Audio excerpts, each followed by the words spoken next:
اس وقت وزیر اعظم عمران خان کے گھر کو ریگولرائز کرنے کا معاملہ زوردار بحث کا موضوع بنا ہوا ہے، مگر اس ایشو پر شور شرابہ زیادہ ہے اور تحقیق و دلائل کے ساتھ بات کم ہو رہی ہے۔ چند سوالات ایسے ہیں جن کے جواب آپ کو بتاتے ہیں، جس سے یہ تمام معاملہ واضح ہو جائے گا۔ پہلا سوال یہ ہے کہ کیا عمران خان کے گھر کی تعمیرات غیر قانونی تھیں؟ ایک اور سوال یہ ہے کہ کیا عمران خان کا گھر غیر قانونی جگہ پر موجود تھا؟ اس کے ساتھ ساتھ ہمیں یہ بھی دیکھنا ہوگا کہ اسلام آباد میں نئے بلڈنگ قوانین کیوں نافذ کرنے پڑے۔ ایک بڑا سوال یہ بھی ہے کہ کیا عمران خان نے رہائش گاہ ریگولرائز کرانے کے لیے فیور لی ہے؟ تو آئیے ان سوالوں کے جواب آپ کے سامنے رکھتے ہیں اور پھر فیصلہ آپ پر چھوڑ دیتے ہیں۔ اسلام آباد کا ماسٹر پلان 1960 میں بنا۔ اسلام آباد کا کل رقبہ 906 مربع کلومیٹر ہے۔ اسلام آباد کو 1992 میں 5 زونز میں تقسیم کیا گیا۔ زون 1 سب سے بڑا ڈیولپڈ رہائشی علاقہ ہے، جس میں اسلام آباد کا ریڈ زون، سیکٹر ڈی، ای، ایف، جی، ایچ اور آئی شامل ہیں۔ زون 2 میں ترنول کی جانب کے علاقے، جبکہ زون 5 میں روات کی جانب کے علاقے شامل ہیں۔ زون 3 اسلام آباد نیشنل پارکس کا علاقہ قرار پایا، جس میں نجی تعمیرات کی کوئی گنجائش نہیں۔ یہ زون مارگلا کی پہاڑیوں سے ہوتا ہوا مری کے قریب جا نکلتا ہے۔ اسلام آباد کا دیہی علاقہ زون 4 میں شامل ہے۔ یہ مری روڈ تا لہتراڑ روڈ کا درمیانی علاقہ بنتا ہے۔ اس کے ساتھ سملی ڈیم روڈ تک کا علاقہ بھی اس زون میں شامل ہے۔ اس زون میں صرف فارم ہاؤسز تعمیر کرنے کی اجازت تھی، مگر 2010 میں جاری ہونے والے ریگولیشنز کے تحت زون 4 میں فارم ہاؤسز کے علاوہ نجی ہاؤسنگ سوسائٹیوں کی اجازت مل گئی۔ مگر یہ بات یاد رکھیے کہ اسلام آباد کے اس دیہی علاقے میں 2019 تک بلڈنگ ریگولیشنز موجود نہیں تھے۔ یہی وجہ ہے کہ اس زون میں ہزاروں بلکہ لاکھوں گھر نجی زمینوں پر تعمیر ہوتے رہے۔ یہاں سرکاری زمین یا ایکوائرڈ لینڈ نہیں تھی، اس وجہ سے یہاں بغیر کسی قانون کی موجودگی کے مکان تعمیر ہوتے رہے۔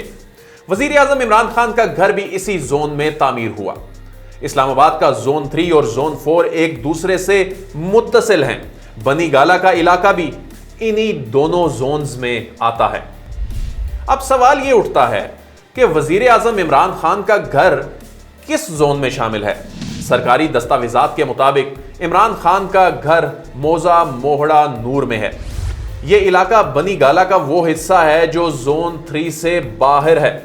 سروے آف پاکستان کے مطابق عمران خان کی رہائش گاہ زون 4 میں آتی ہے اور یہ جگہ زون 3 سے ختم ہونے کے 600 میٹر کے بعد آتی ہے۔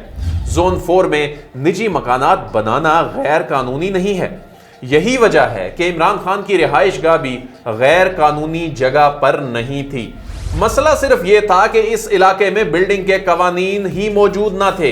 یہ قوانین 2019 میں سپریم کورٹ آف پاکستان کے حکم کی روشنی میں بنائے گئے۔ عدالتی حکم کے بعد قوانین اور ریگولیشنز بنانے سے پہلے تعمیر ہونے والی رہائش گاہوں کو قانونی دائرے میں لانے کے لیے ایک فیس مقرر کی گئی، جو زون 4 کے تمام رہائشیوں پر لاگو ہوگی۔ عمران خان نے قانون کی پابندی کرتے ہوئے اسی فیس کے تحت 12 لاکھ روپے سی ڈی اے کو جمع کرائے اور قانونی جگہ پر موجود عمارت کو ریگولرائز کرایا۔ اب ایک نظر اس تنقید پر ڈالتے ہیں جو کئی حلقوں کی جانب سے کی جا رہی ہے اور جس میں کہا جا رہا ہے کہ عام شہری کا گھر گرا دیا جاتا ہے مگر عمران خان کی رہائش گاہ کو ریگولرائز کر دیا گیا۔ یہ بات اس لیے غلط ہے کہ ملک بھر میں صرف وہ تعمیرات گرائی گئیں جو سرکاری جگہ پر ناجائز تجاوزات کے ذریعے قائم کی گئی تھیں۔ عمران خان کا گھر نہ تو کسی سرکاری جگہ پر قائم ہے اور نہ ہی زون 3 میں واقع ہے، جہاں تعمیرات نہیں ہو سکتی۔ اس کی زمین ان کی ذاتی ملکیت تھی۔ عمران خان کی رہائش گاہ سمیت ہزاروں رہائش گاہیں ایک ایسے وقت میں بنی جب دارالحکومت کے دیہی علاقے کے بلڈنگ بائی لاز موجود ہی نہیں تھے۔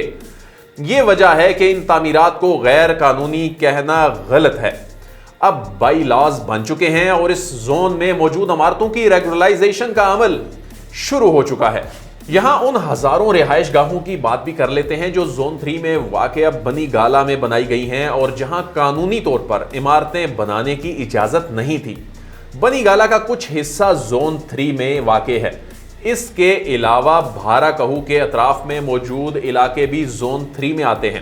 زون 3 میں تعمیرات کی اجازت نہ ہونے کے باوجود 25,000 سے زائد گھر تعمیر ہو چکے ہیں، جنہیں ریگولرائز تو نہیں کرایا جا سکتا، مگر اس کے باوجود ان کے مستقبل کے تعین سے متعلق قانون ابھی خاموش ہے۔